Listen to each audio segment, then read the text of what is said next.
اور محبت رسول کے دریا بھی پورے کا پورا ان کے سینے میں موجزن. تو حضور کا مجھے یوں لگتا ہے کہ ارادہ کرم ہوا کہ لوگوں کو بتاؤں بھلا یہ مجھ سے کتنی محبت کرتا ہے. نبی کریم علیہ السلام نے فرمایا میں کوئی حکم دوں تو پورا کرو گے؟ بڑے خوش قسمت تھے جو حضور کے سامنے نبی پاک سے حکم لیتے تھے.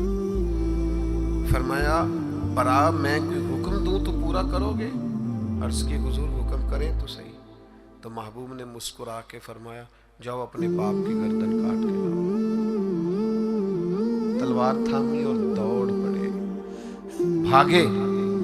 کریم محبوب فرمانے لگے جاؤ اسے پکڑ لو ورنہ یہ سچ مچ باپ کی گردن لے آئے گا. ان کو صحابہ پکڑ کے لائے تو محبوب فرمانے لگے وہ تو ایک بات گویا آزمانے کو کی تھی, میں کوئی رشتے توڑنے تو نہیں آیا دنیا, میں تو رشتے جوڑنے آیا.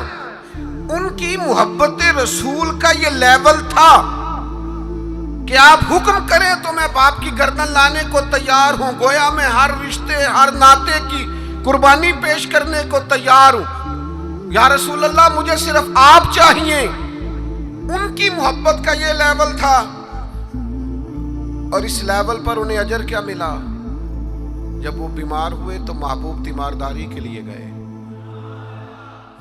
میں نے سنا ہے وہ بن سنور کر میری عیادت کو آ رہے ہیں. میں سوچتا ہوں کہ کیا بنے گا, وہ آ رہے ہیں میں جا رہا ہوں. حضور تیمارداری کے لیے تشریف لائے. اللہ کے حبیب صلی اللہ تعالی علیہ وسلم نے ان کی حالت دیکھی تو ایک دعا فرمائی. محبوب فرمانے لگے اے اللہ, دیکھیں اس دعا کا حسن دیکھیں. فرمایا اے اللہ جب برا بن مالک سے تیری ملاقات ہونا تو تو اس سے مسکرا کے ملنا جو تیری شان کے لائق ہے. اے اللہ تو اس سے مسکرا کے ملنا اور یہ تجھ سے مسکرا کے ملے. اور سنو میرے بھائیو, اس حدیث پاک کا نتیجہ سنو.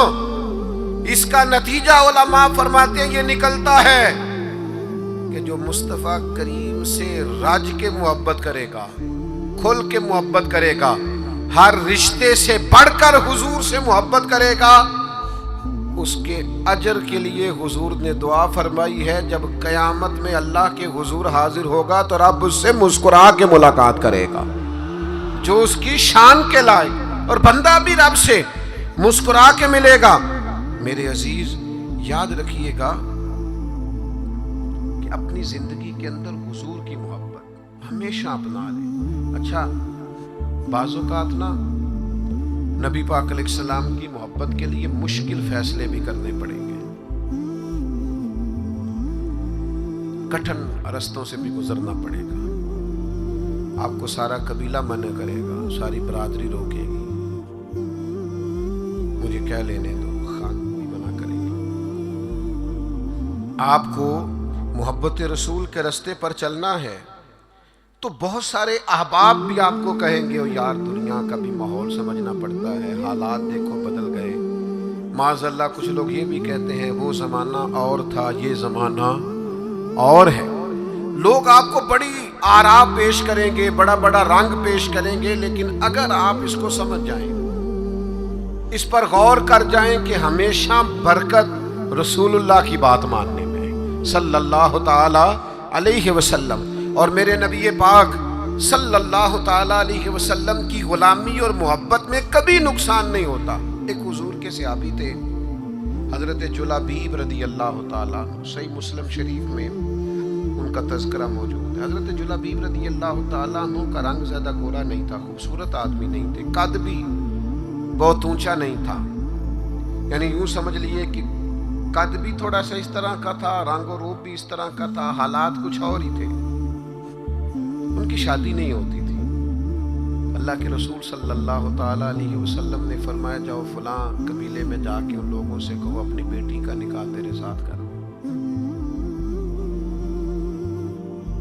چلے گئے, ان لوگوں سے جا کے کہا, لیکن ان لوگوں نے جب حضرت جلابیب رضی اللہ تعالیٰ عنہ کا نام سنا نا, یہ وہی جلابیب ہیں جن کے بارے میں نبی پاک نے فرمایا یہ مجھ سے ہے اور میں اس سے ہوں.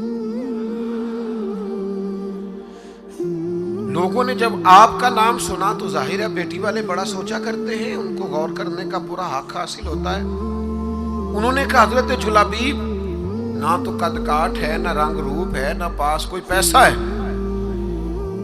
تو یہ کس طرح بات آگے چلے گی، کس طرح معاملہ بہتر ہوگا؟ انہوں نے تھوڑی لیت و لاللہ کی بات کرنے میں، سمجھنے میں تھوڑا وقت لیا۔ وہ جس بیٹی کے لیے پیغام نکاح لے کے گئے تھے وہ پردے کے پیچھے آپ مجھے حضور کے حوالے کریں۔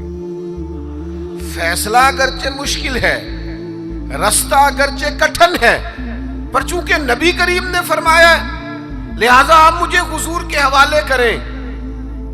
اس خاتون کا نکاح اللہ کے محبوب کے حکم پر حضرت جلابیب سے ہو گیا۔ 2 دعائیں میرے نبی پاک نے دی۔ جب شادی ہو رہی ہے تو خاوند نہ زیادہ خوبصورت ہے، نہ مالدار ہے، نہ خوبصورت قد کاٹ ہے، 2 دعائیں اللہ کے محبوب صلی اللہ تعالی علیہ وسلم نے دی۔ کہا اے اللہ اس کے لیے ہر قسم کی خیر مقدر فرما اور اسے زندگی کی ہر تکلیف سے محفوظ فرما۔ کل تک وہ غریب تھی، فیصلہ کیا محبت رسول میں۔ فیصلہ مشکل ہوتا ہے لیکن کرنے کے بعد پتہ چلتا ہے جب تک بکے نہ تھے کوئی پوچھتا نہ تھا، تو نے خرید کر ہمیں انمول کر دیا۔ اور میں نے بڑا پہلے ایک شخص سے کہا تھا، ایک امیدوار تھے اسمبلی کے، تو مجھ سے ملے تو مجھے کہنے لگے آپ تو توجہ ہی نہیں کر رہے، لوگ ہمیں بھی بڑے ووٹ دیتے ہیں۔ میں نے کہا آپ کو ووٹ دیتے ہیں، ہمیں تو جان دیتے ہیں۔ آپ کا ہمارا بڑا فرق ہے، تو آپ جو بات کر رہے ہیں وہ ٹھیک ہوگی، لیکن جب تک بکے نہ تھے کوئی پوچھتا نہ تھا، تو نے خرید کر ہمیں انمول کر دیا۔ نبی پاک نے دعا دی اے اللہ خیر مقدر کرنا، ہر تکلیف سے محفوظ رکھنا۔ صحابہ فرماتے ہیں پھر اسی خاتون کو ہم نے دیکھا، نہ مدینے میں انصار میں اس سے زیادہ کوئی مالدار خاتون تھی اور نہ اس سے زیادہ خرچ کرنے والی کوئی خاتون تھی۔ آپ کو محبت رسول میں وقتی فیصلہ کرنا مشکل لگے گا، لیکن یاد رکھنا میرے بھائی، پھر محبت رسول بعد میں جو انسان کے لیے وسعتیں پیدا کرتی ہے نا، اپنے لب و لہجے میں کہوں، پھر حضور سے پیار کرنے والوں کی جو موجیں لگتی ہے نا، پھر جو کرم ہوتا ہے نا، خدا جانے بلندی ہے کہ پستی پر جہاں میں ہوں وہاں کوئی نہیں ہے، پھر وہ جو نتیجہ نکلتا ہے وہ بڑا شاندار ہے۔ اگرچہ وقتی طور پر کچھ چیزیں مشکل محسوس ہوتی ہیں، لیکن ایک صحابیہ تھی حضرت فاطمہ بنت قیس، ان کے لیے بھی مشکل تھا نکاح کا فیصلہ کرنا، لیکن ان کو پتہ چلا نا کہ نبی پاک کی خواہش ہے کہ میں اسامہ بن زید سے نکاح کر لوں، تو انہوں نے فوراً جناب اسامہ بن زید سے نکاح کر لیا۔ حضور کی خواہش کو پیش نظر رکھا۔ 2-3 چیزیں ہمیں سمجھنی ہیں، بس بات سمیٹنے لگا ہوں۔ ایک تو جہاں جہاں نبی پاک نے حد بندی کی ہے نا، اس حد بندی کو کبھی نہیں توڑنا۔ جو حدود، جو دائرے، جو قوانین نبی کریم نے بیان فرما دیے ہیں ان سے کبھی تجاوز نہیں کرنا۔ دیکھو سونے کی انگوٹھی حضور نے مرد کو حرام قرار دی، سارا زمانہ بھی کہے تو یہ ہاتھ پر پہننی نہیں چاہیے۔ کچھ چیزیں ہیں جن میں حضور نے نا حد بندی کر دی۔ پیتل تانبا مرد کے لیے نہیں جائز، نہ پہنے آپ، ریشم کا لباس نہ پہنے۔ جہاں حضور نے تعین کر دیا حدود کا، آپ کوئی اتنا مشکل مسئلہ نہیں ہے، آپ اس پہ، ایک صحابیہ تھیں ان کا سگا بھائی انتقال کر گیا، تو نبی پاک علیہ السلام نے حکم دیا ہے کہ کسی کا بھی سوگ 3 دن سے زیادہ نہیں کرنا، سوائے اس عورت کے لیے جس کا خامن چلا جائے وہ عدت پوری کرے۔ تو صحابیہ 3 دن کے بعد اٹھیں، خوشبو لگائی، دھلے ہوئے کپڑے پہنے، وقتی طور پر اس وقت جو مروج زینت تھی وہ زینت اختیار کی، اور پھر کہنے لگی مجھے اس زینت کی ضرورت نہیں تھی، پر چونکہ نبی پاک نے فرمایا 3 دن سے زیادہ سوگ نہیں کرنا، لہٰذا میں اٹھ کے اس لیے کپڑے بدلے ہیں کہ میں کسی اور کی طرف نہیں دیکھنا چاہتی، مدینے والے محبوب کی شریعت کی طرف دیکھنا چاہتی ہوں۔ جو حدود نبی پاک صلی اللہ علیہ وسلم نے ہمارے لیے مقرر فرمائی ہیں، ان سے کبھی بھی ہم نے تجاوز نہیں کرنا۔ دوسری بات یہ ہے کہ محبت رسول کا ہم سے تقاضا یہ ہے کہ جب رب رسول کو راضی کرنا ہو نا، پھر اپنی ذات نہیں دیکھنی۔ میرا قد بہت بڑا ہے تو فلاں سے معافی مانگوں، میں اتنا بڑا آدمی ہوں تو اب میں جھک جاؤں، مجھے اتنے لوگ جانتے ہیں تو اب میں جناب تھوڑا سا اپنی گردن کو جھکاؤں۔ میں عاشق رسول میں نہیں ہوتی۔ عاشقان رسول کے اندر کسی قسم کی انا پرستی، عاشق لوگ تے رملے کملے، وہ تو بیچارے سیدھے سادے لوگ ہوتے ہیں، ان کے تو مزاج کے اندر فقیری ہوتی ہے، سادگی ہوتی ہے۔ حضرت خالد بن ولید فرماتے ہیں، میرا اور جناب عمار ابن یاسر کا رضی اللہ تعالیٰ عنہما، دونوں صحابہ جلیل القدر ہیں، عظیم مرتبے والے، جناب خالد بن ولید فرماتے ہیں کسی بات میں حضرت عمار ابن یاسر سے شکر رنجی ہو گئی تو جناب عمار ابن یاسر حضور کی بارگاہ میں پہنچے، میں بھی پہنچا۔ فرماتے ہیں دونوں کی بات سن کے بس حضور نے اتنا کہا، کوئی فیصلہ نہیں فرمایا کہ اس میں غلطی پر کون ہے، حق پر کون۔ نبی کریم صلی اللہ علیہ وسلم نے بس اتنا فرمایا، یاد رکھنا جس نے عمار ابن یاسر کو ناراض کیا اس نے اللہ رسول کو ناراض کیا۔ بھائی اتنی بات حضور نے کر دی۔ حضرت خالد بن ولید سپہ سالار آدمی تھے، بڑے قبیلے کے تھے، بڑا قد کاٹ تھا، بڑا نام تھا، بڑی بلے بلے تھی، سیف اللہ ہے، لیکن آپ فرماتے ہیں چونکہ حضور نے فرمایا عمار ابن یاسر کو راضی کرو گے تو اللہ رسول راضی ہوں گے، فرمایا میں ان کے پیچھے پیچھے پھرنے لگا۔ میرے لیے ان کی رضا سے بڑھ کر کوئی اور رضا،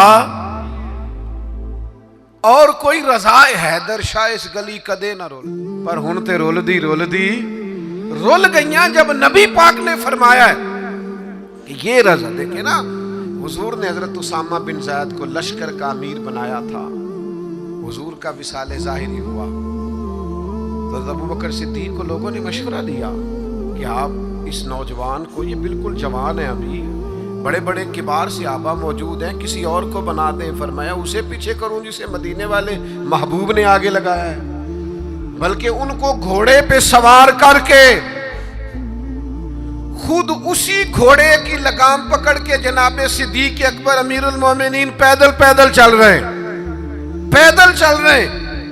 تو اسامہ بن زید نے کہا امیر المومنین آپ اوپر آئیے، فرمایا تو اوپر ہی رہ جسے حضور نے امیر مقرر فرما دیا ہے۔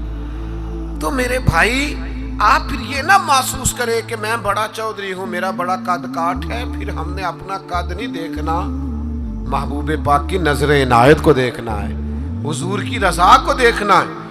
یاد رکھیے گا ایک تیسری بات، ایک حدود کو نہیں توڑنا، ایک حضور کی رضا حاصل کرنے کے لیے اپنی انا نہیں سامنے آنے دینی۔ ایک تیسری بات اور، طرز زندگی سادہ اختیار کرنا ہے اگر حضور سے پیار کرنا ہے تو، بڑی ضروری بات ہے، بڑی ضروری۔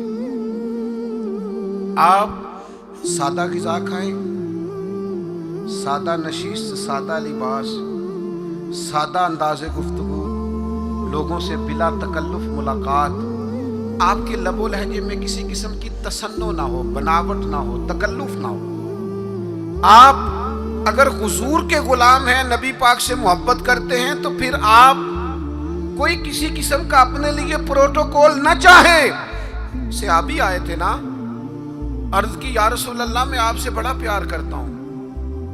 کیسا خوش بخت ہے، حضور کے سامنے اظہار محبت کر رہا، میں بڑا پیار کرتا ہوں۔ تو حضور نے فرمایا سوچ کر کہو کیا کہہ رہے ہیں۔ حضور بڑا پیار کرتا ہوں، فرمایا سوچ لے، حضور بڑا پیار کرتا ہوں۔ تیسری دفعہ معبود نے فرمایا سوچ لے، حضور مجھے بڑا عشق ہے آپ سے۔